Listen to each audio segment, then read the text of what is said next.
Hello everyone, welcome back to the channel. So if your FedEx tracking shows clearance instructions from the importer are required, it can look confusing and stressful.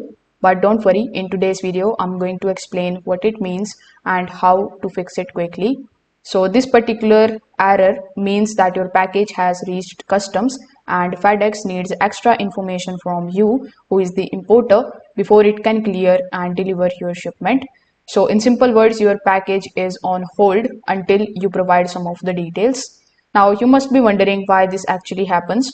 So there are a few common reasons for this. Sometimes it is due to missing or incomplete customs information when they need for ID proof or documents.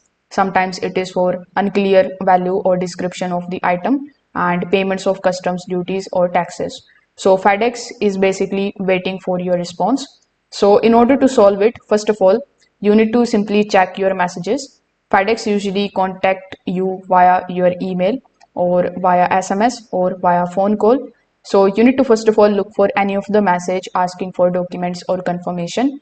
Now, when you are able to find them, you may need to provide or submit your ID proof, the invoice or the order details and description of the item. So you need to send exactly what they ask, nothing extra and nothing missing. Now, sometimes you will need to pay customs charges. So once the payment is done, clearance moves forward. Now, if you didn't receive any of the message, you can also contact the FedEx customer support team and you can ask them what information is required to clear my shipment, and they are going to basically help you in this regard. So if this video helped you out, make sure that you like this video and subscribe to the channel. Thanks for watching.